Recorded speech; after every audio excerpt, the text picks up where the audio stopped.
자, 하나님의 복된 말씀 사도행전 제2장입니다. 이 계시의 말씀을 합독하실 때 살아계신 하나님의 음성을 들을 수 있기를 원합니다. 네, 같이 받들어 있습니다. 시작.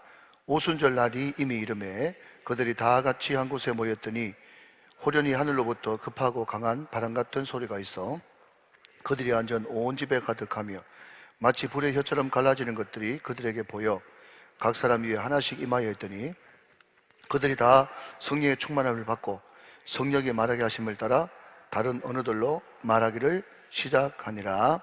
아멘, 아멘. 나라와 민족이 아무리 어려워도 교회가 살아있으면 이 땅에는 희망이 있습니다. 교회가 이 땅의 소망이고 하나님의 희망인 것입니다.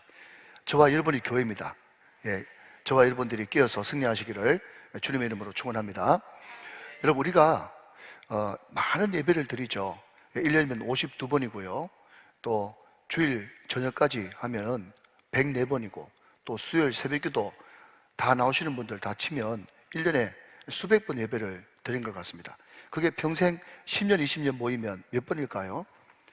너무 익숙하고 자주 드리다 보니까 우리는 예배를 어떨 때는 깜빡 잊어버리고 소홀하게 생각할 때가 있어요. 그렇지만 이 예배가 얼마나 영광스러운가 하면요, 이 예배는 예수의 이름으로 드려지는 예배입니다.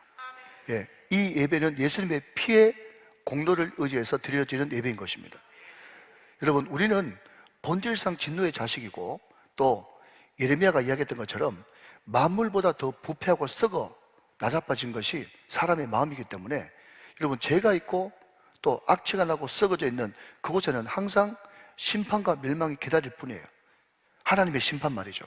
모든 사람이 다 죄를 범하였으면 하나님 영광에 이르지 못하고 제사성 사망이고 심판이고 멸망이에요.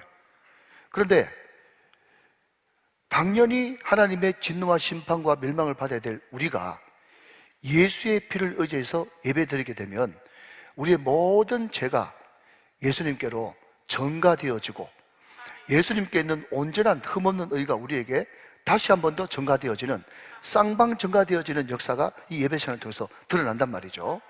여러분, 우리가 레위기에 보면 거기에 5대 제사가 있는데 제사를 드릴 때 공통점은요, 짐승을 끌고 옵니다. 그렇죠? 자기 집에서 회막까지 끌고 와서 제일 먼저 하는 것이 뭔가 하면 안수를 해요. 안수. 여러분, 이게 굉장히 중요합니다. 한번 따라 합시다. 안수. 자, 한 번 더 따라 하실까요? 안수는 정가다. 시작. 안수는 정가다. 정가가 뭡니까? 넘긴다는 거예요. 내 죄를 짐승에게 넘긴다는 거죠. 그리고 흠없는 어린 양, 흠없는 수소에게 있는 그 흠없음 의가 나한테 쌍방 전가되어지는 것이 제사의식 아니겠어요? 여러분, 안수하고 난 다음에 그 뒤는요, 죽이고 가죽 벗기고 내장 꺼내고 포 뜨고 이것은요 다 우리가 지금 먹는 도축하고 다를 바가 전혀 없습니다. 도축하고 제사하고의 차이점, 유일한 것은 안수예요. 안수. 그럼 안수가 있기 때문에 그것을 제사라고 부르는 것입니다. 무슨 말인가 하면, 여러분, 우리는 이대로 살다가는요 죽어요. 그래서 어떻게 하면 지옥 갑니까? 물어볼 필요 없어요. 가만히 있으면 지옥 갑니다. 왜? 죄인이니까. 왜? 부패하고 썩었으니까. 그런데 부패하고 썩은 죄인인 인간이 이 예배 시간에 나와서 예수 그리스도의 보혈을 의지하고 그 보혈을 전가받고 거룩하고 흠없는 의로운 삶이 되어질 때 멸망과 심판은 핵폭탄이라면, 잘 들으십시오. 감동됩니다. 멸망과 진노와 심판은 핵폭탄이라면 우리가 예배 드릴 때 그 모든 사랑이, 그 모든 피가, 그 모든 예수님의 공로가 나의 공로가 되어질 때 그 핵은 폭탄이 아니라 핵 에너지가 되어져서 우리에게 따뜻함을 주고 사랑을 주고 긍휼을 주고 부드러움을 주고 회복을 주는 밝은 빛으로 변화된단 말이죠. 여러분, 핵은 폭탄이 있고 핵 에너지가 있잖아요. 여러분, 핵 폭탄이 핵 에너지로 바뀌는 시간, 그 시간이 예배 시간인 줄로 믿으시면 아멘 하시기 바랍니다. 얼마나 귀중한 시간이에요. 오늘 이 시간에 사랑의, 긍휼의, 자비의, 따뜻함과 용기와 희망의 빛을 다 받아가실 수 있는 금요 성령 집회 다 되시기를 주님의 이름으로 축원합니다. 지난 주일날 우리 목표와 비전에 대해서 한번 살펴봤습니다. 자, 간단히 정리하면요, 요한복음 14장 12절 말씀에 예수님이 하신 일을 우리도 할 것이요 이보다 더 큰 일도 하리라. 우리가 마음속에 예수님을 영접하고 예수의 영, 하나님의 영이신 성령이 오면 자연스럽게 그런 생각이 든단 말이죠. 그러면 예수님이 이 땅에 오셔서 뭐 하시는데요? 인자가 온 것은 잃어버린 자를 찾아 구원하려 합니다. 나는 의인을 부르러 온 것이 아니라 죄인을 부르러 왔다. 나는 섬김을 받으려 함이 아니라 섬기려 하고 많은 사람들이 대속물로 주려 내가 이 땅에 왔다. 내가 온 것은 양으로 생명을 얻게 하고 더 풍성히 얻게 하려고 이 땅에 왔다. 결국은 우리 주님께서 이 땅에 오신 이유는 세상 구원과 우리의 행복을 위해서 이 땅에 왔단 말이죠. 그래서 그러면 그 세상 구원과 우리의 행복을 어떤 방법으로 이 땅에 퍼뜨리시느냐? 마태복음 9장 35절 말씀 보니까 teaching, preaching, healing, 가르치고 전파하고 고치는 사역을 통해서 우리들에게 그 복음을 전해주셨다 말이죠. 그러면 우리도 예수님이 하는 일을 해야 될 터인데, 예수님이 하는 일을 하시려고 그러면 우리가 어떻게 해야 되느냐? 마태복음 28장 19절 20절 말씀에 너희는 가서 모든 민족으로 제자를 삼아 아버지와 아들과 성령의 이름으로 세례를 베풀고 내가 너희에게 분부한 모든 것을 가르쳐 지키게 하라. 볼지어다 내가 세상 끝날까지 너희와 항상 함께 있으리라. 제자 삼는다가 주 동사인데, 제자 삼기 위해서는, 세례 주기 위해서는, 가르쳐 지키기 위해서는 가장 먼저 지연제돼야 될 것이 가야 된단 말이죠. 가야 돼. 그러면 어디까지 갈까요? 사도행전 1장 8절 성령이 너희에게 임하시면 너희가 권능을 받고 예루살렘과 온 유다와 사마리아 땅끝까지 이르러 내 증인 되겠다. 우리가 가야 될 영역은 예루살렘, 유다, 사마리아와 땅끝이다. 예루살렘이 뭔데요? 교회 안사역이다. 유다가 뭔데요? 지역교회와 지역사회다. 사마리아가 뭔데요? 이 땅에 들어와 있는 세터민들과 외국인 근로자들, 또 흩어진 디아스포라다. 땅끝이 뭔데요? 세계 완성이다. 세계 선교 완성이다. 그러면 이 모든 것을 이루기 위해서 우리가 끝까지 가져야 될 마음은 믿음, 소망, 사랑. 고린도전서 13장 13절 말씀에 믿음, 소망, 사랑 이 세 가지는 항상 있을 것인데 그 중에 제일은 사랑이다. 그렇게 말씀을 드렸습니다. 그래서 제가 부임하고 나서 주님 오실 때까지 333 경건운동은 계속돼야 되며, 또 다음 세대와 가정사역을 위한 소망 목회, 그리고 사랑 목회를 통해서 이제는 우리가 바보처럼 되어서, 주님 안에서 바보처럼 되어서 따뜻한 사랑을 실천하면서 그들에게 사랑으로 바보처럼 다가설 때 하나님은 우리의 삶을 통해서 예수를 믿게 하고 울산복음화, 민족복음화, 세계복음화를 이루는 아름다운 교회가 되어지게 할 것이다. 믿으시면 아멘.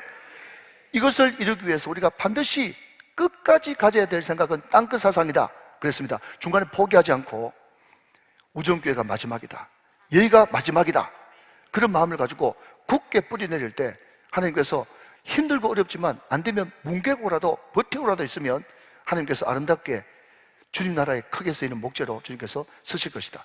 그 땅끝 사상을 가지고 있는 사람에게 주님께서 주시는 복은 네 가지인데, 첫째는 에베네셀, 여기까지 하나님께서 도와주셨다.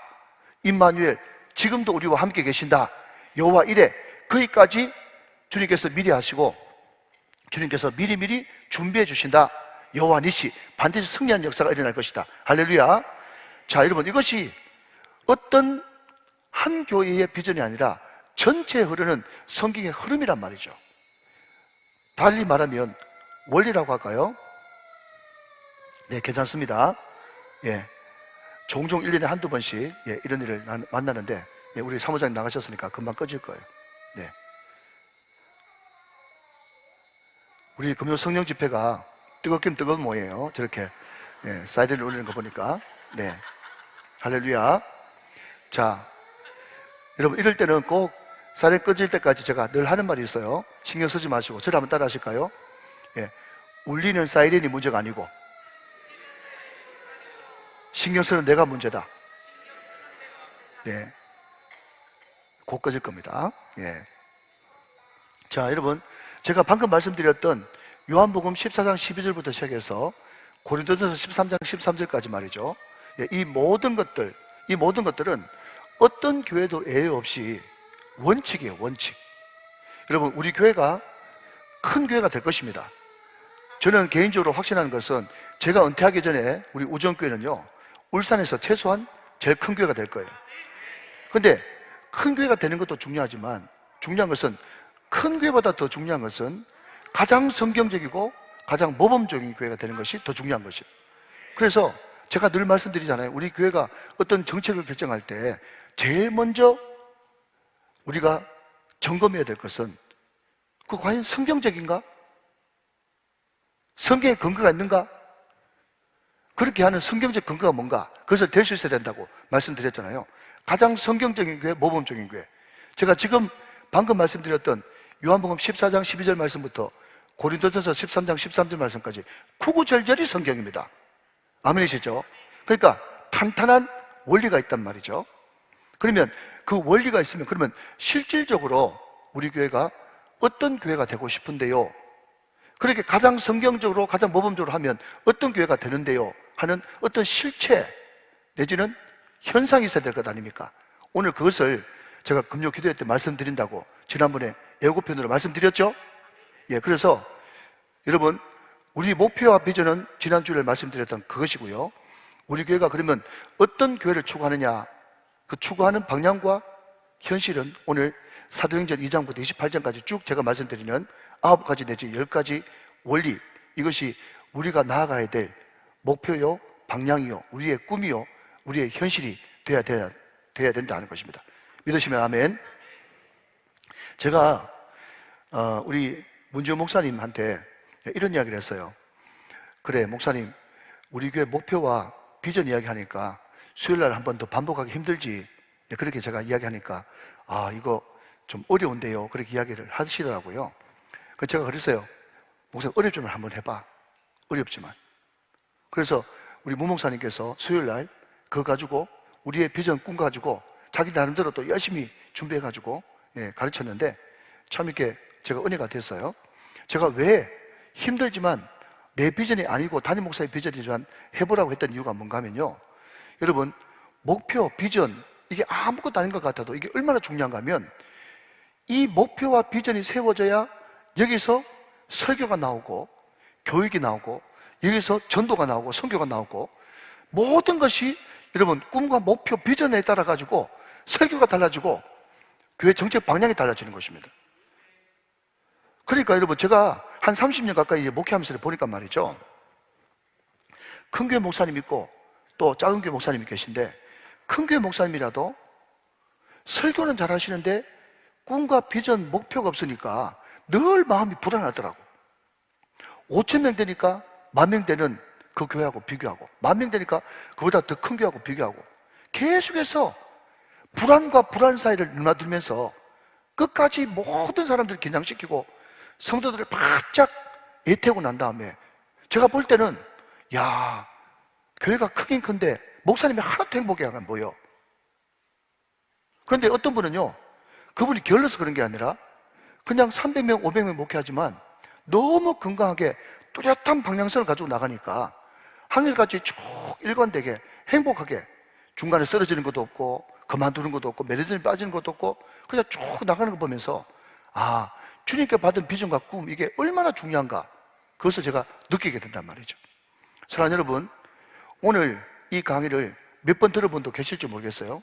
다시 한번 말씀드리지만 이것이 여러분이 정말 모든 사람 100명, 200명, 1000명, 2000명 앞에서 5분 하라 그러면 5분 하고 1시간 하려면 1시간 할 수 있을 정도로 손에 딱 잡히지 않는 이상 계속 들으셔가지고 여러분 것으로 만드셔야 되는 거예요.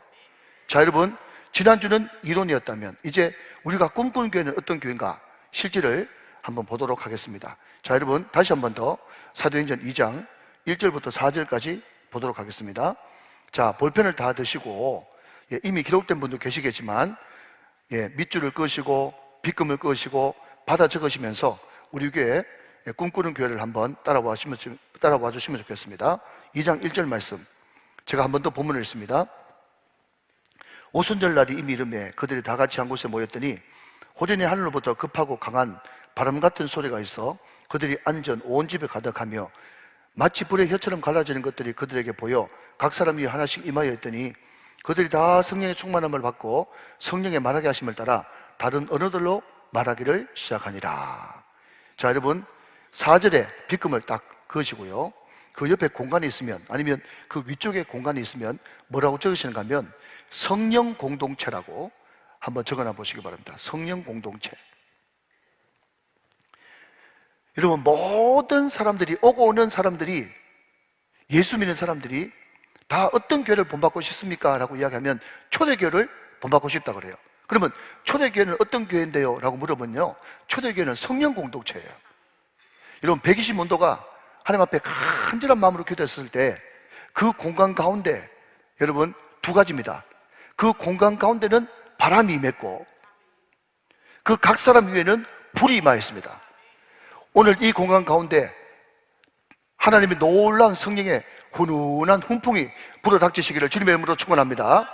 여러분, 각 사람 위에 성령이 임하여 있으시기를 주님의 이름으로 축원합니다. 여러분, 우리는 이것을 늘 사모해야 된단 말이죠. 하나님, 우리 교회 가운데 훈훈한 성령의 훈풍이 불게 하여 주옵소서. 여러분, 바람이 불어야 배가 움직이는 것처럼, 여러분, 봄바람이 불면 여러분 꽃이 피게 되는 것이고, 가을바람이 불면 낙엽이 지는 것처럼, 여러분, 성령의 바람이 불면 내 성품이 바뀌고 내 꿈이 바뀌고 비전이 바뀌고, 꿈과 비전이 바뀌면 사람이 바뀌어버려 가지고요, 게으르고 나태한 사람들도 그 꿈을 향해서 달려나갈 수밖에 없는, 꿈과 비전이 우리를 이끌어 나가는 놀라운 역사가 일어난다는 것입니다. 믿으시면 아멘. 다시 한번요, 여러분, 이 공간에 훈훈한 성령의 훈풍이 부시기를 주님의 이름으로 축원합니다. 여러분, 각 사람 위에 성령의 불이 임하게 되시기를 주님의 이름으로 축원합니다. 여러분, 이것이 우리의 비전이고 우리가 꿈꾸는 교회의 모습이란 말이죠. 이런 모든 사람들이 다 인정합니다. 말세지 말에 성도들이 받을 수 있는 가장 큰 복은 좋은 교회를 만나는 것입니다. 좋은 교회를 만나는 것이에요. 그러면 여러분, 좋은 교회가 뭔데요? 라고 묻는다면 당연히 하나님의 뜻대로 하나님께서 기뻐하시는 쪽에 늘 관심 있는 교회가 좋은 교회죠. 그러면 여러분, 그 교회가 정말 하나님의 뜻대로 주님께서 기뻐하시는 쪽으로 늘 결정하기 위해서는 어떻게 해야 됩니까? 그 교회에 탑리더 되는 담임 목사가, 또 그 교회에 담임 목사를 보좌하는 우리 지도자 장로님들이, 우리 부목사님들이 성령의 음성을 들을 수 있어야 되는 거예요. 그리고 성령 체험을 한 사람이 그 리더로 있을 때 그 교회는 좋은 교회가 되어지는 것입니다. 그러니까 여러분, 생각해 보십시오. 주의 뜻대로 한다고 하면서 담임 목사가 한 번도 성령의 음성을 들어본 적이 없어. 말씀을 분별 못해. 어떤 문제에 대해서 하나님께서 어떤 것이 하나님의 뜻인지, 어떤 것을 기뻐하시는지 그를 전혀 결정할 수도 없는, 은혜 받아본 사람이 아니야. 그러면 어떻게 여러분 주님 뜻대로 교회를 이끌어 나갈 수가 있겠어요? 여러분, 저는 참 감사한 것은 많은 교회들이 한 달에 한 번씩, 두 달에 한 번씩, 아니면 분기별에 한 번씩 당일을 하면 말이죠, 다 이 모든 것들을 그냥 회의하고 그냥 의논해가지고 교회를 이끌어 가려고 그래. 그러니까 인본주의가 되는 거예요. 참 감사한 것은요, 우리 교회 귀한 장로님들이 어떤 문제가 있었을 때 의견이 나눠지고 의견이 하나 되지 않을 때 우리는 당연히 제일 먼저 나오는 말이, 서로 의견이 다르니 우리가 좀 더 기도하고 결정합시다. 그러면 우리 장로님들이 다 한결같이 그게 무슨 말인지 다 알아요. 그리고 기도합니다. 이게 너무 상식적이고 당연한데도 그러면 그냥 기도하는 것은 그냥 형식이고, 무조건 교회를 회의에서 의논해서 결정하려고 그러니까 어떻게 교회가 하나님의 뜻대로 모든 것을 움직일 수가 있겠습니까? 사랑하는 여러분, 우리 교회는 성령 공동체가 될 수 있기를 원합니다. 담임 목사부터 시작해서 어린 아이들까지 다 성령을 체험해서 그 입술에서 성령을 말하고 성령을 사모하고 늘 환영하고 모셔드리고 기뻐하고 의지하는 성령 공동체. 여러분, 이것이 초대교회의 모습이었고 우리 교회의 모습이 되어야 될 줄로 믿습니다. 성령 공동체. 자, 한 걸음 더 나가서 여러분 2장 넘어가서 42절부터 47절까지를 또 보겠습니다. 사도행전 2장 42절부터 47절. 그들이 사도의 가르침을 받아 서로 교제하고 떡을 떼며 오로지 기도하기를 힘쓰니라. 사람마다 두려워하는데 사도들을 말미암아 기사와 표적이 많이 나타나니 믿는 사람이 다 함께 있어 모든 물건을 서로 통용하고 또 재산과 소를 팔아 각 사람의 필요를 따라 나눠주며. 46절 47절 저와 같이 읽습니다. 시작. 날마다 마음을 같이하여 성전에 모이기를 힘쓰고 집에서 떡을 떼며 기쁨과 순전한 마음으로 음식을 먹고 하나님을 찬미하며 또 온 백성에게 칭송을 받으니 주께서 구원받는 사람을 날마다 더하게 하시니라. 아멘. 자, 여러분, 오늘 42절부터 47절까지 많은 스토리가 있는데 여기서 가장 주동사, 가장 핵심 단어는 뭔가 하면 사도들의 가르침을 받아입니다. 여러분, 우리는 서로 교제하는 것도 중요한 일이고 42절에 떡을 떼는 일도 중요한 일이고 또 오로지 기도에 힘쓰는 것도 중요한 일이에요. 그렇지만 교제하고 떡을 떼고 기도하는 그 모든 것들의 근본, 파운데이션이 뭐가 되어야 되는가 하면 사도의 가르침을 받아 떡을 떼고 교제하고 기도에 힘써야 되는 거예요. 여러분, 저는 많은 자랑거리가 우리 우정교회 가운데 있습니다만은 저는 이렇게 금요일날이나 아니면 주일날 감사금이 올라오는 거 보면요, 너무너무 감사한 것이 우리 성도들이 감사금에 이 감사 제목을 적을 때 담임 목사가 그 주에 했던 말씀, 그 메시지를 그대로 옮겨서 말씀대로 되기를 원합니다. 그렇게 기도 제목을 내는 걸 보면서 내가 너무너무 자랑스럽고 사랑스럽고 행복한 거예요. 여러분, 말씀은 이렇게 들었는데 기도 제목은 목사님이 아무리 강단에서 그런 말 해서도 나는 내 기도 제목은 따로 있다 이래 되면 굉장히 곤란해지잖아요. 그런데 우리 성도들은 하나님 중심, 말씀 중심, 교회 중심, 또 담임 목사의 메시지를 중심으로 해가지고 일관성 있게 쫙 나가는 그 모습이 너무너무 좋단 말이죠. 자, 그런데 여러분, 오늘 여기 보니까 날마다 성도들이 마음을 같이하고 성전에 모이기를 힘쓰고 집에서 떡을 떼고 기쁨과 순전한 마음으로 음식을 먹고 하나님을 찬미하고 온 백성에게 칭송받는, 여러분, 이 두 번째 사도행전의 교회 모습은 뭔가 하면요, 바로 가족 공동체입니다. 가족 공동체. 자, 한번 따라 하실까요? 가족 공동체. 시작. 가족 공동체. 온 식구들이, 온 우정교회 성도들이 같이 모여가지고 날마다 모여가지고 서로 간증하고 떡을 떼면서 나는 이런 간증이 있습니다, 나는 이런 간증이 있습니다 하면서 수많은 간증을 나누다 보니까 우리 목장은 목사님이 2시간만 모이라 그랬는데 모이다 보니까 3시간, 4시간 막 모여가지고 헤어질 줄 모르는 정말 기쁨이 충만하고 행복이 충만한 그런 교회 말이죠. 그것이 우리가 꿈꾸는 교회 아니겠습니까? 우리가 나아가야 될 방향 아니겠습니까? 그게 바로 초대교회의 사도행정적 교회 아니겠습니까? 첫 번째는 뭐라고요? 성령 공동체. 두 번째는요, 가족 공동체. 이것이 사도행전에 나오는 두 번째 교회의 모습입니다. 자, 세 번째는요, 3장으로 넘어갑니다. 3장 6절 7절 말씀을 같이 한번 읽도록 하겠습니다. 사도행전 3장 6절 7절 말씀 또 저와 같이 읽습니다. 시작. 베드로가 이르되 은과 금은 내게 없거니와 내게 있는 이것을 내게 주노니 나사렛 예수 그리스도의 이름으로 걸으라 하고 오른손을 잡아 일으키니 발과 발목에 곧 힘을 얻고 8절까지 뛰어서서 그러며 그들과 함께 성전으로 들어가면서 걷기도 하고 뛰기도 하며 하나님을 찬송했다 그랬습니다. 자, 여러분 보십시오. 제가 성경을 볼 때 꼭 주의해서 봐야 될 점을 이야기하면서 항상 성경을 볼 때는 입장을 바꿔놓고 생각해라. 그렇게 제가 여러 번 말씀을 드렸습니다. 자, 혹시 여러분 친척이 있는데 말이죠, 날 때부터 장애인이에요. 그런데 예수를 믿어가지고 예수를 뜻게 만나가지고 그 장애를 고쳤다. 다리가 불편해가지고 못 일어나는 장애인이었는데 어느 순간 예수를 만나서 이 장애를 극복하고 뛰기도 하고 걷기도 하며 하나님을 찬미하고 정말 예수를 참 믿는 역사가 일어났다. 그러면 여러분 기뻐요, 기뻐요? 기쁘죠, 기쁘죠, 그죠? 그 기쁨이 언제 일어나는가 하면요, 하나님을 뜻게 만나고 기적을 경험할 때 우리에게 그런 기쁨이 충만하다는 거예요. 여러분, 그래서 우리가 꿈꾸는 공동체는 어떤 공동체가 하면요, 사람들이 지금 기적과 이적은 그 예수님 당시와 사도행전 시대 때 끝났다 그러지만 그런 소리를 하지 마라. 하나님의 말씀은 어제나 오늘나 영원토록 동일하다. 지금도 기적은 일어난다. 하나님은 살아계시다. 여러분, 그것을 굳게 믿고 하나님 앞에 간절한 마음으로 기도할 때 기적은 지금도 일어납니다. 하나님은 살아계시기 때문에 그렇습니다. 그러면 우리가 꿈꾸는 공동체는 뭐냐면요, 기적 공동체라는 거예요. 기적 공동체. 기적 공동체, 간증 공동체. 여러분, 이게 우리가 꿈꾸는 교회라는 거죠. 여러분, 물론 예수를 믿고 뜨거운 불을 받고 또 기적이 일어나고 이런 거 참 좋습니다. 여러분, 이것을 성령 충만을 빗대어 이야기한다면요, 이 비상 충만이라 그래. 예, 신학적으로 한번 따라해 보실래요? 비상충만. 비상충만은 뭔가 하면요, 벼락 같은 은혜를 받아가지고 갑자기 확 사도 바울처럼 뒤집어지는 거. 이게 불의 역사고 비상충만이에요. 어떤 사람은 디모데처럼 그냥 벼락 같은 그런 체험은 없지만 꾸준하게 예수님 닮아가는 그런 성령 충만한 사람도 있거든요. 모태 중에 그런 사람 많잖아요. 이 불 같은 은혜는 안 못해. 요새는 못해.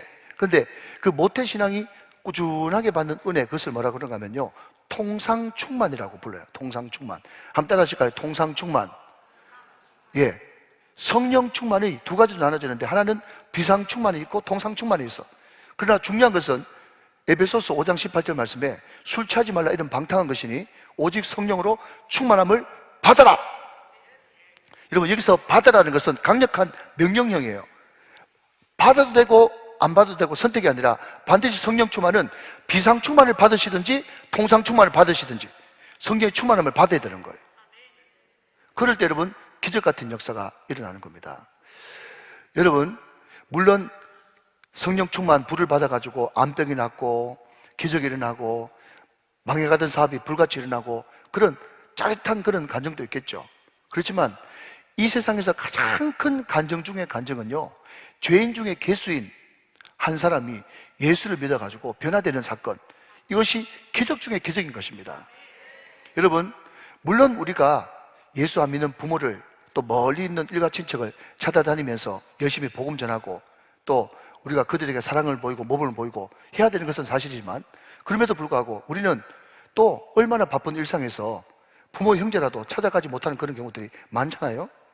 그러면 제가 늘 강조하듯이 어떤 불신 영혼들을 바라볼 때 또 우리 부모라고 생각하고 우리 형제라고 생각하고 그 사람을 위해서 끊임없이 가까운 사람한테 복음 전하고 또 사랑을 표해주고 섬기고 나누고 하다 보면 하나님께서 그 영혼을 사랑하는 그 마음을 의입해 보셔가지고 저 멀리 있는 부모, 일가 친척들 같은 경우에 나는 아니었지만 하나님께서 천사들을 보내가지고 그 사람을 회개시키고 예수 믿게 하는 역사가 얼마나 많이 일어난지 모릅니다.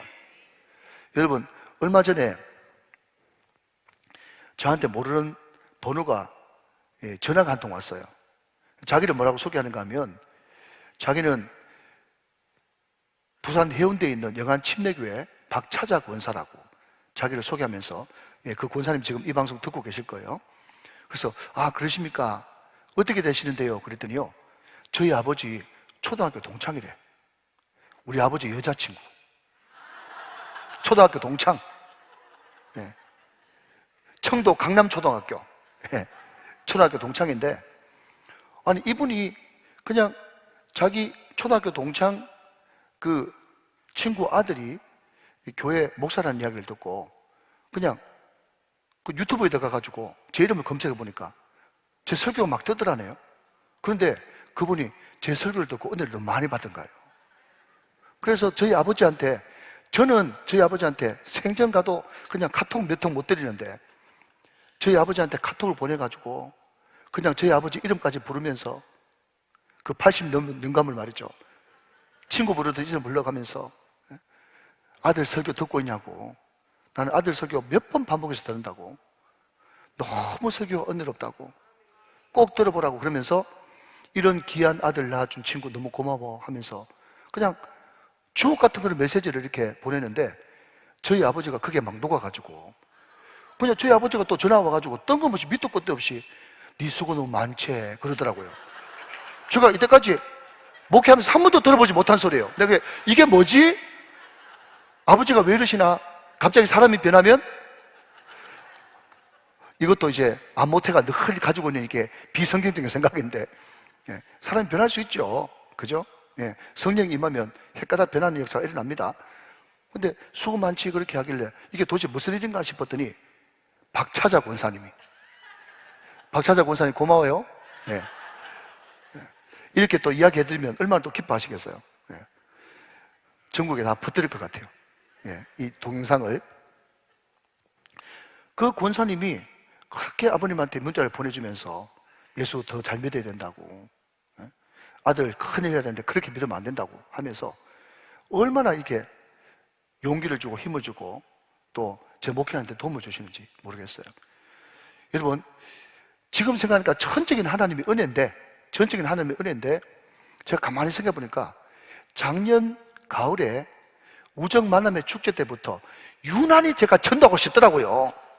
전도가 막 당기고, 영혼에 대해서 막 그냥 기도하고 싶은 마음에 불이 막 일어나고. 여러분, 저희 부친한테는 제가 직접 제대로 못했어요.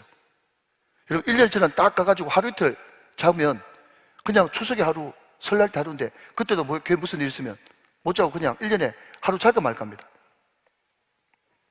여러분, 저도 여기서 1시간 반만 가면 우리 고향 갈 수 있어요. 그럼에도 불구하고 하나님 앞에 맡기고 나갔더니 하나님께서 정말 그 완악한 영혼이 주께로 돌아오는 그런 기적 같은 역사가 일어나지 않습니까? 사랑하는 여러분, 이런 간증이 있는 모임이 있으면 말이죠, 얼마나 그 모임이 사모되어지고 그것이 뜨거워지겠어요.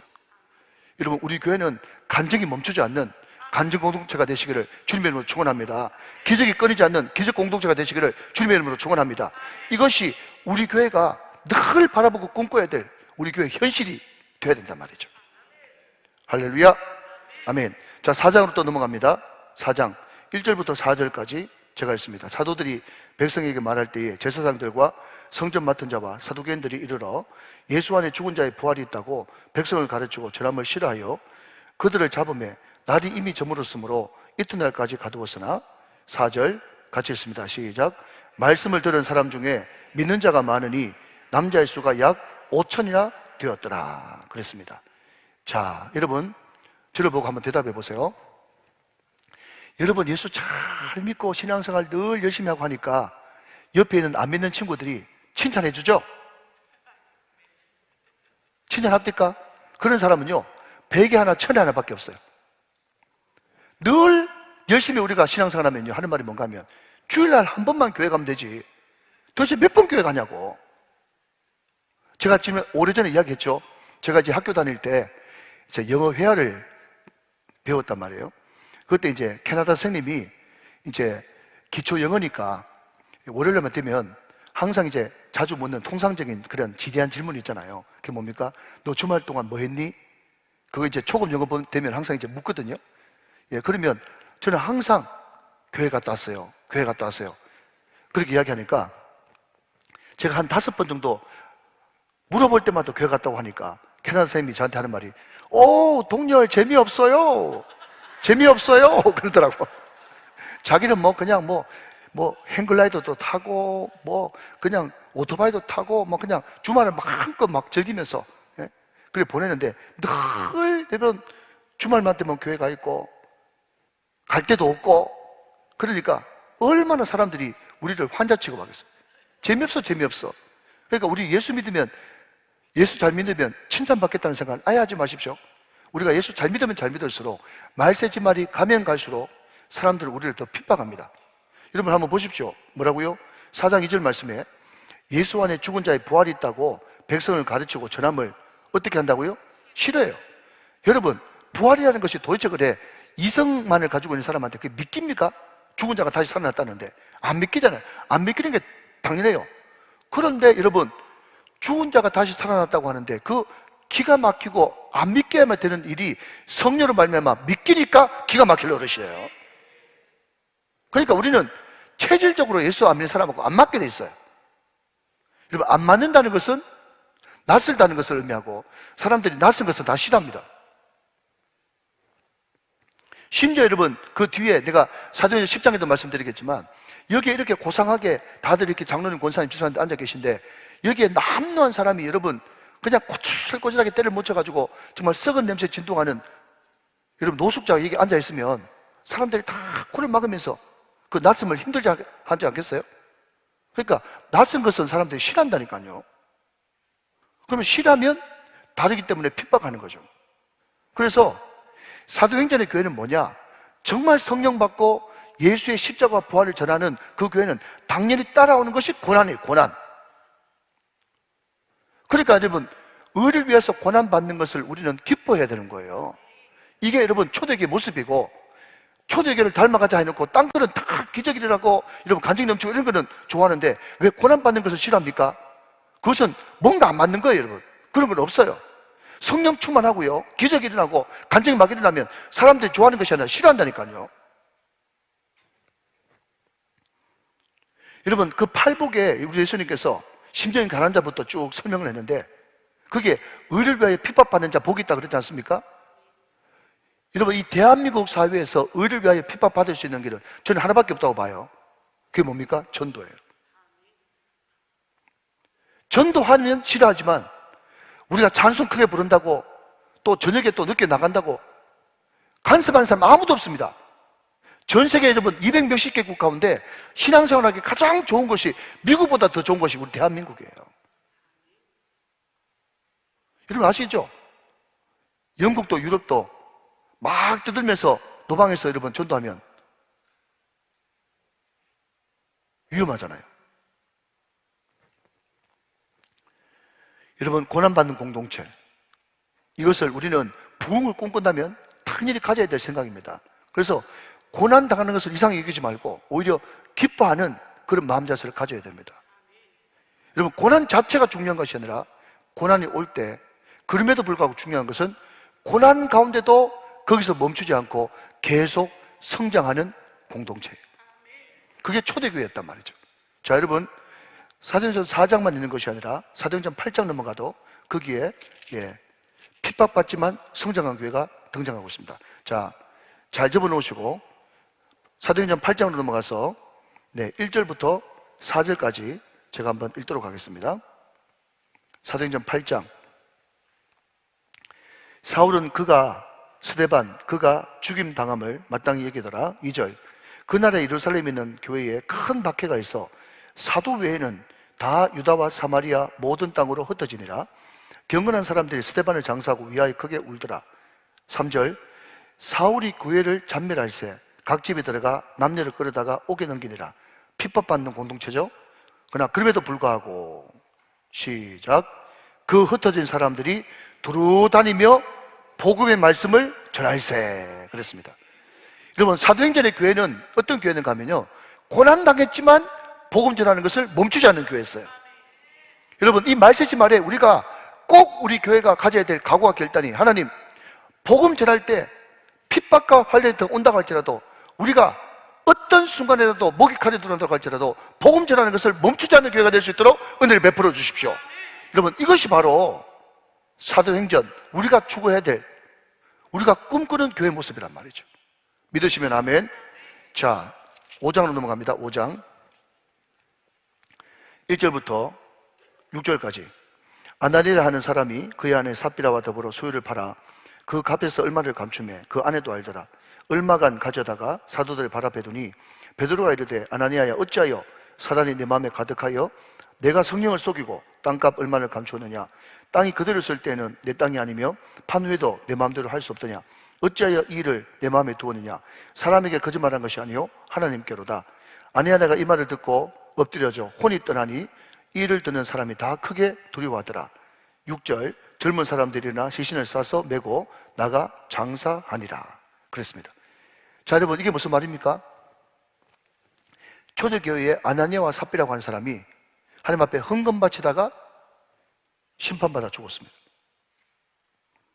여러분, 우리 인간적으로 생각할 때는요, 그 초대교회 예루살렘 교회에 아나니아와 삽비라라고 하는 믿음 좋고 열심히 있는 사람이 있었는데 헌금 드리다가 글쎄 하나님 앞에 심판받아 죽었단다, 그런 소문이 일파만파 나가면 우리가 생각할 때는 큰일 났네, 예루살렘 교회 큰일 났네, 잘못하면 문 닫아야 되겠네, 많은 교회들 떠나가겠네, 그렇게 생각하죠. 그게 인간적인 생각이라는 거예요. 여러분, 예상치도 못하게 아나니아 삽비라가 하나님 앞에 얼마를 넘겨두고 다른 사람들 다 모르고 자기만 알 줄 알았는데 알고 봤더니 예루살렘을 지키는 어떤 존재는 베드로가 아니라 하나님이란 말이죠. 하나님이 교회 주인이다 말이죠. 하나님이 교회 주인이다. 성령이 교회 주인이시다. 베드로는 모르지만 성령은 다 알고 계신다. 성령께서 베드로에게 가르쳐 주시니까 베드로가 저 구석에서 하는 행동까지도 다 알고 있다. 성령 공동체란 말이죠.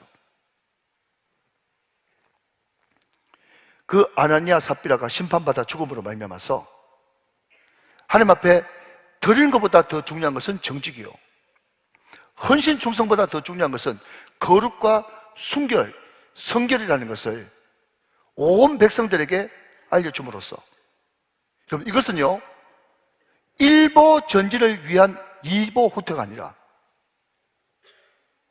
천보 만보 전진을 위한 백보 후퇴였다고 저는 믿습니다. 여러분, 하나님은 살아계십니다. 이 교회 주인은 하나님이십니다. 그래서 항상 우리는 생각할 때 하나님이 주인 되시는 교회는 어떤 모습이어야 될까? 그것을 늘 생각하는 것이 건강한 교회고 우리 교회가 추구해야 될 방향이에요. 자, 여러분 한번 따라합시다. 하나님이 주인 되는 교회. 시작. 하나님이 주인 되는 교회. 이게 우리의 늘 꿈이 돼야 되는 거예요. 늘 꿈이. 그래서 우리 교회가 이제 정관을 몇 년 전에 이제 만들었거든요. 그때 정관 작업을 하는 우리 장로님들께 제가 두 가지를 부탁드렸어요. 하나는 하나님이 주인 되는 교회이면 어떤 정관을 만들까? 그걸 생각하십시오. 그렇게 말씀을 드렸고, 또 하나는 세상 사람들이 봐도 매력적인 정관. 그 두 가지를 제가 말씀드렸어요.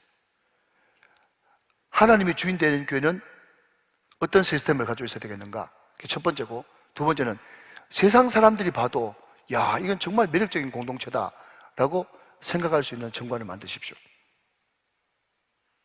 여러분 가정의 룰도 마찬가지입니다.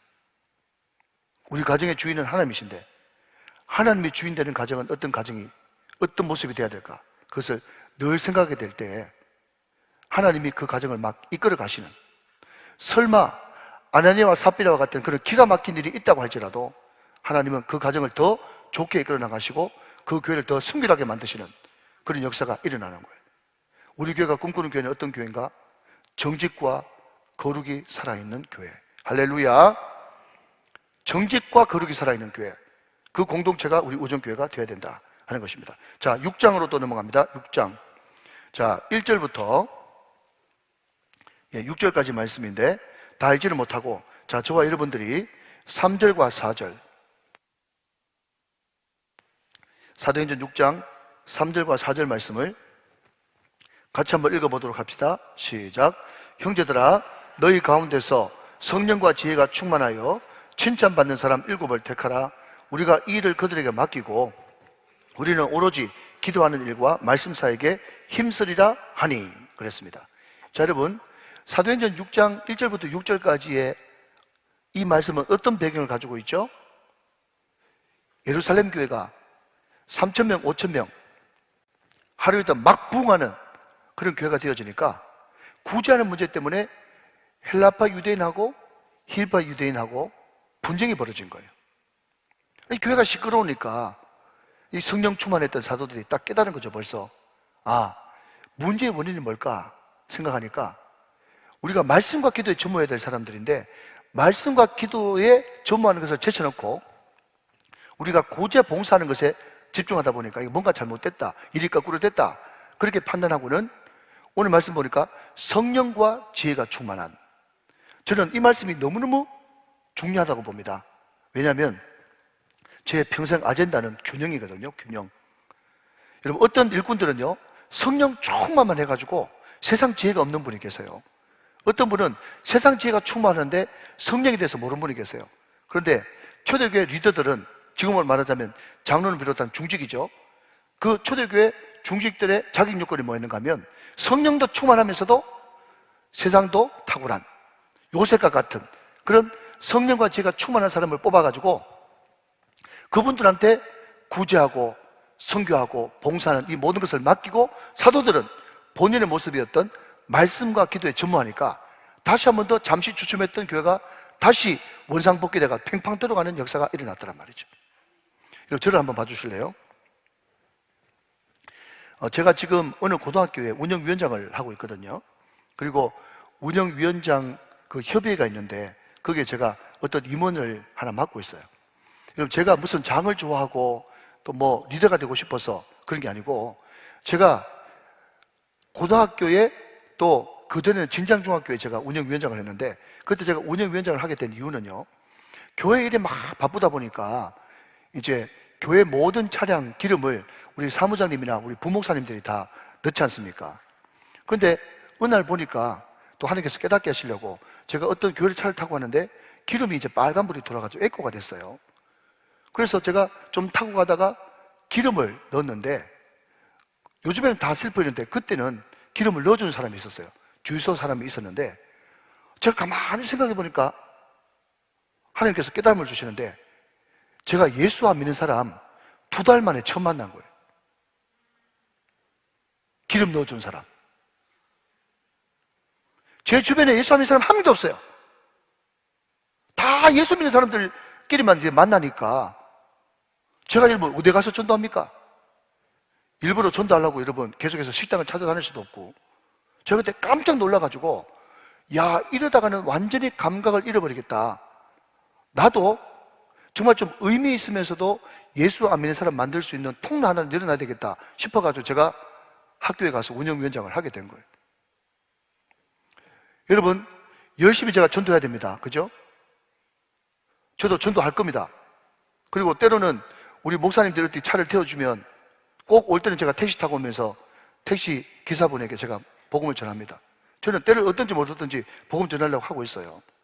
말이야 바른 말이지. 목사님, 우리 보고 전도 많이 하라 해놓고 목사님 전도합니까? 그렇게 물어보시면요, 물론 그런 분도 안 계시겠지만 저는 이렇게 항변하고 싶어요. 우리 교회 스스로 등록하시는 분들 다 내가 전도했거든.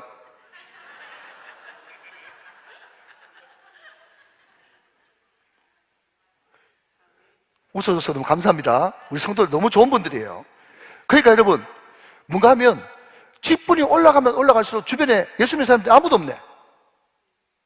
처음 초신자들은요, 널려있는 것이 예수 안 믿는 친구들입니다. 이것을 전문용어로 천재빛깔이 이렇게 이야기하는데, 예수 안 믿는 사람 천재예요. 그러니까 말씀과 기도에 전무하는 것은 목사가 해야 될 일이고, 구제, 봉사, 선교 그 외의 일들은 성도들이 해야만 교회가 건강하게 돌아가는 거예요. 그게 정상이란 말이죠. 그래서 초대교회는 어떤 모습이었냐 하면요, 사도들과 성도들의 연합 내지는 동력이 확실히 됐던 교회입니다.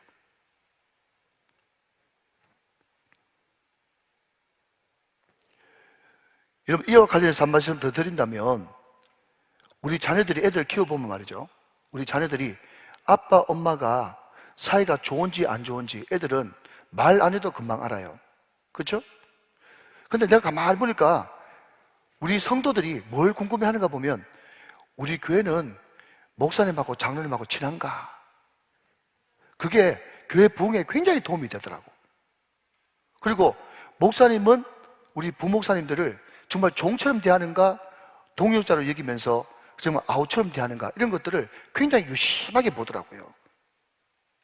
그러니까 정말 그 사도들과 성도들 간의 그 끈끈한 동력, 아름다운 연합이 있으면 교회가 절로 봉되어지는 거예요. 우리 귀한 장로님들 앞으로 더 친하게 지냅시다. 우리 장로님들하고도 우리 중직들도 친하게 지내고, 우리 교육자들 제가 많이 아껴주고 사랑해주고, 우리 교육자들은 저를 잘 받들어주고, 그런 관계가 되어지고, 동력하는 관계가 되어질 때 교회는 건강해지고, 그것이 바로 사도행전이 이야기하는 초대교회 모습이란 말이죠. 이해가 되시면 아멘. 자, 넘어갑니다. 여러분, 몇 장으로 넘어가시는가 하면 10장으로 넘어가세요. 10장으로 넘어가서, 자, 여러분 14절 말씀을 한번 보면 참 재밌습니다. 자, 사도행전 10장 14절 말씀, 자, 저와 같이 한번 읽어보겠습니다. 시작. 베드로가 이르되 주여 그럴 수 없나이다. 속되고 깨끗하지 아니한 것을 내가 결코 먹지 아니하였나이다 한데, 그랬습니다. 여러분, 사도행전에는요 큰 봉우리가 몇 개 있어요. 여러분, 우리가 어떤 그림을 그릴 때, 특별히 한국화 같은 것을 그릴 때 산이 다 쪼만쪼만하면은 그림이 재미없잖아요. 큰 봉우리가 있고 작은 봉우리가 있고 평지가 있고 할 때 뭔가 입체감이 있으면서 공간감이 있으면서 그림이 아름답지 않습니까? 마찬가지로 사도행전에도요 몇 가지 큰 봉우리가 있어요. 그 첫째 봉우리는 사도행전 2장이에요. 오순절 사건. 그리고 또 하나의 봉우리는요, 오늘 사도행전 10장에 베드로가 이방인 고넬료에게 복음 전하고 세례 주는 이 사건. 이방인 최초로 예수 믿은 사람 고넬료. 성경고사 문제 자주 나오는 문제입니다. 그러니까 처음으로 이방인이 예수 믿는 역사적인 사건이에요. 그리고 사도행전 13장에 가보면 거기에 안디옥 교회 선교사 파송 사건, 이런 것들이 사도행전의 큰 봉우리 세 개란 말이죠. 이해되시면 아멘. 자, 그런데 최초 이방인이 예수를 믿는 그 과정에서 얼마나 여러분 몸살을 앓고 힘이 들었는지 하나님께서 베드로를 일방적으로 불렀어요. 그것도 환상을 보게 하셔가지고. 베드로가 그 환상을 보고 바로 아멘 하면서 가야 되는데, 베드로는 유대인이라 가지고 그때 당시만 해도 유대인들 사고방식에는 어떤 사고방식을 가지고 있었는가 하면, 유대인들만 천국 백성이고 이방인들은 천국의 땔감으로 하나님께서 지으셨다, 그런 생각을 가지고 있을 때예요. 그러니까 도무지 이방인 집에 갈 수도 없죠. 그래서 도저히 안 되니까 하나님께서 환상 보여주셨죠. 보자기 환상 아시죠? 큰 보자기가 하늘에서 둥실둥실 내려오는데 거기에 유대인들이 속되다고 생각하고 거룩하지 못하다고 생각했던 것이 그게 잔뜩 들어있었단 말이죠. 보자기가 내려오는데 보니까 막 부정한 것들이 꽉 찼거든. 하는 거예요. 잡아먹으라. 그랬더니 했던 말이 사도행전 10장 14절 말씀이에요. 근데 거기에 참 재밌는 말이 뭔가 하면요, 한번 따라해 보실까요? 주여, 주여, 그럴 수 없나이다. 이게 굉장히 재밌는 이야기예요. 자, 여러분, 주여 했으면 아멘 하든지, 그럴 수 없나이다 했으면 주여라고 부르지 말든지, 두 개 중에 하나 해야 되거든요. 그런데 베드로가 이름은 주여라고 불러놓고 그럴 수 없다고 불순종한단 말이죠. 이게 있을 수가 없는 일입니다. 결국 하나님께서 이런 모양 저 모양으로 엎치고 매치고 해가지고 드디어 베드로가 고넬료 지방에 들어가고, 그래서 복음 전하고 거기에서 성령 내려오고 세례받는 역사가 일어나고, 또 그것 때문에 유대인들이 깜짝 놀랐는데 베드로가 적극적으로 변하면서 성령께서 이렇게 강건적으로 이방인에도 성령 주시는 것을 내가 어떻게 세례를 한번 배우겠냐 하면서 예루살렘 공의회에서 사도행전 15장 본격적으로 이방인들도 성령 받고 세례 받는 것이 합당하다고 정해지게 됐단 말이죠. 그게 사도행전의 역사거든요. 사랑하는 여러분, 그러면 이것을 통해서 우리는 무슨 공동체를 꿈꾸는가? 품는 공동체. 품는 공동체. 낯선 것을 품어야 되는 거예요. 여러분, 제가 아까도 말씀드렸지만 만약에 우리가 이렇게 고상하게 예배 잘 드리고 있는데 냄새가 콕 나는 그 홈리스 노숙자들이 와서 앉아있으면 굉장히 마음이 불편하단 말이죠. 그리고 어떤 사람이 자기가 당당히 동성애자라고 밝히면서 저기 앉아있으면 사람이 자꾸 그쪽으로 눈길이 간단 말이죠. 그게 낯설지 않습니까? 여러분, 분명한 것은요, 동성애는 죄입니다. 그러나 동성애자는 우리가 품어야 됩니다. 이해되시죠? 이게 우리의 신학이에요. 동성애는 죄입니다. 그렇기 때문에 이 강단에서 동성애는 죄라고 분명히 선포돼야 됩니다. 그렇지만 동성애자는 우리가 끝까지 품어줘야 될 불쌍한 어린 양이에요. 그런데 많은 사람들이 너무 우리끼리 모여있다 보니까 낯섦을 못 견딘단 말이죠. 사랑하는 여러분, 낯섦을 품을 때 지평이 열리는 것입니다. 다시 한 번 더, 낯섦을 품을 때 지평이 열린다. 사람이 넓어진단 말이죠. 여러분, 우리 교회가 수요일마다 하나님 나라 부흥과 성경 완성을 위해서 열방을 향한 기도를 합니다. 그 조일 출판사에서 나오는 세계 기도 정보, 그 책을 기준으로 해가지고 기도 제목을 우리가 받아서 띄우는 거예요. 그런데 세계 기도 정보라고 하는 그 책에 보면 전 세계에 돌아가는 그런 기독교의 또 영적인 그런 흐름들을 쭉 기록하고 있어요. 여러분, 말재치말이 되다 보니까 믿음 있는 사람은 더 있고 믿음 없는 사람은 떨어져가지고 점점 모든 교회들이 뒤로 후퇴하고 쇠락의 쇠락을 거듭하고 있습니다. 전 세계 교회가 다 그래요. 우리만 그런 것이 아니라. 코로나 이후는 더 가소가 되죠, 그게.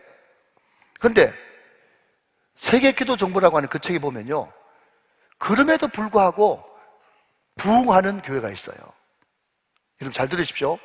그럼에도 불구하고 부흥하는 교회가 있단 말이죠. 그 교회는 어떤 교회냐? 첫 번째, 순복음 계통의 펜타코스트 오순절 교회가 부흥해. 오순절교회. 여러분, 거기에 굉장히 중요한 영적 사이트가 있다고 봅니다. 두 번째, 독립교단교회가 부흥합니다. 독립교단이 뭐냐? 어떤 의사결정이 복잡하지 않고 그냥 심플하게, 그냥 빠르게 교회 모든 의사결정이 이루어지는 그런 교회, 독립교단교회는 부흥합니다. 세 번째가 여러분 제가 말씀드리고 싶은 요지인데, 세 번째 부흥하는 교회는요, 다민족교회입니다. 다민족교회. 그러니까 우리 교회가 여러분 추구해야 될 방향이 그저 다 있다고 보는 거예요. 우리 교회가 여러분 장로교지만 금요 기도회 때는 말씀 듣고 기도할 때는 뜨거운 오순절 같은 순봉 같은 그런 영성이 있어야 되는 거예요. 할렐루야. 그리고 하나님이 기뻐하시면 담임 목사부터 시작해서 모든 중재자들이 말씀 앞에, 말씀의 신정 통치 앞에 고개 숙이는 빠른 의사결정, 독립교단의 모습이죠. 세 번째는 뭡니까? 우리나라 사람들만 앉아있는 것이 아니라 여기에 영어권 사람도 있고 중국권 사람도 있고 다양한 다민족 사람들이 다 모여가지고 정말 우리가 비전 찬양을 하는 것처럼 각 나라 족속 백성 방언에서 구원받고 주 경배드리네, 구원하심이 보좌에 앉으신 우리 하나님과 어린 양께 있도다 할 때, 그죠? 정말 각 나라 족속들이 다 모여가지고 자기 나라 말로 찬양하는 그 사람을 꿈꿔보십시오. 그것이 천국이죠. 할렐루야. 그래서 여러분, 우리 교회는 올해부터 선교 방향을 이제 이 땅에 들어와 있는 외국인 노동자, 유학생, 또 다문화 가정, 그 사람들을 중심으로서 어떻게 하면 이미 한국에 들어와 있는 앞으로 국민의 10분의 1이 된다고 하는 그분들에게 복음을 전해서 그 유능하고 엘리트인 그 사람들을 신학 공부를 시켜가지고 다시 자기 나라로 보내서 그 사람들을 복음 전하게 할 수 있을까? 거기로 선교 방향을 틀려고 하는 거예요. 여러분, 이것이 바로 우리가 전혀 익숙하지 않는 낯선 그리고 이방인들을 품는 그런 공동체가 되어지는 것이죠. 믿으시면 아멘. 자, 이제 다 돼갑니다. 13장 넘어가서 1절부터 3절까지, 사도행전 13장 1절부터 3절까지. 자, 같이 한번 읽어봅시다. 시작. 안디옥 교회에 선지자들과 교사들이 있으니 곧 바나바와 니게르라 하는 시므온과 구레네 사람 루기오와 분봉한 헤롯의 젖동생 마하난과 마나엔과 및 사울이라. 주를 섬겨 금식할 때에 성령이 이르시되 내가 불러 시키는 일을 위하여 바나바와 사울을 따로 세우라 하시니 이에 금식하며 기도하고 두 사람에게 안수하여 보내리라 그랬습니다. 여러분, 하나님께서는 한꺼번에 3,000명, 5,000명 막 불어나는 큰 교회 예루살렘 교회를 사용하지 않고 작지만 단단하고 성경적이고 모범적인 안디옥 교회를 선교하는 교회로 사용하셨다. 그리고 제가 방금 다민족 교회라고 말씀을 드렸는데 오늘 1절에 등장하는 바나바, 니게르가 뭔가 하면 흑인 계통의 아프리카 계통이거든요. 니구르에서 나오지 않습니까?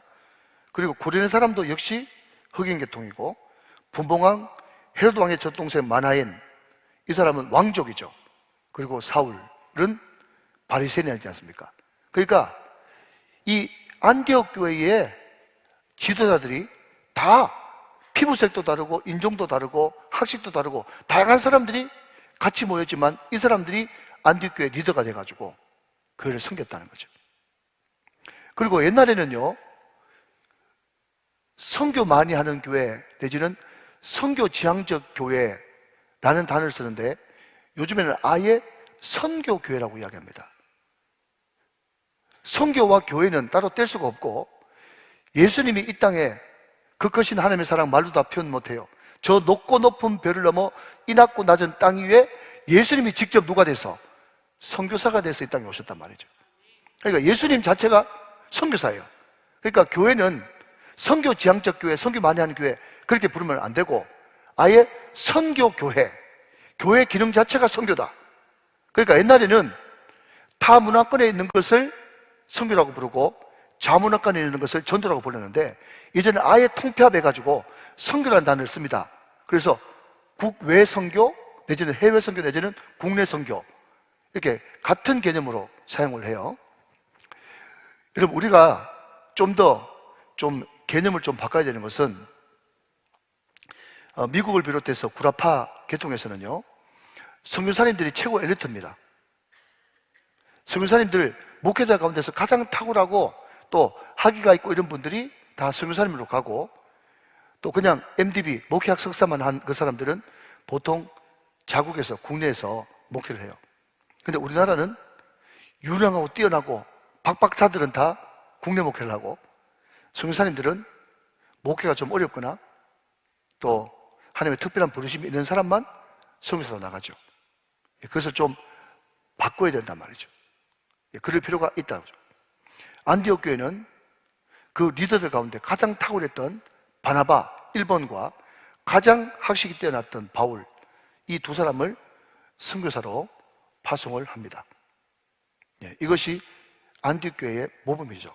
그래서 우리 교회는 어떤 교회가 되어야 되느냐? 선교하는 교회, 선교교회가 되어야 된다. 이것이 초대교회의 모습이다. 제가 여러분 다시 마지막 이야기하기 전에 원점으로 돌아가면, 어떤 목표와 비전을 가지고 있는가에 따라서 설교도 나오고 거기서 교육도 나오고 다 거기서부터 나오는 거예요.